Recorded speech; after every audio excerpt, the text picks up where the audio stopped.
Наближава студените дни, в които много от вас ще ви паднат акумулаторите и ще звъните на приятел да ви подаде ток, за да може да запалите вашият автомобил. Но едно е ясно, трябва да знаете как да подавате ток за вашите автомобили.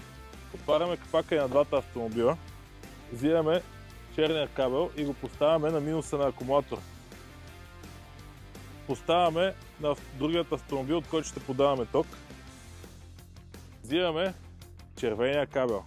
Поставяме го на плюса на автомобила, на който ще подаваме ток, и другата страна на кабела ги поставяме на плюса на автомобила, от който ще бъде подаван ток.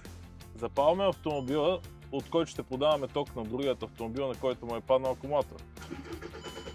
Изчакваме няколко минути да се заради акумулаторът на автомобила, който искаме да запалим. И стартираме. И готово, вече сме подали ток на нашия автомобил. Така че ако ви падне акумулатор и стърсите кабели, може да ги намерите в Автокраси, град Плевен, ЖК Старогодия срещу Lidl, или на уебсайтът ни autokrasi.bg. Успех!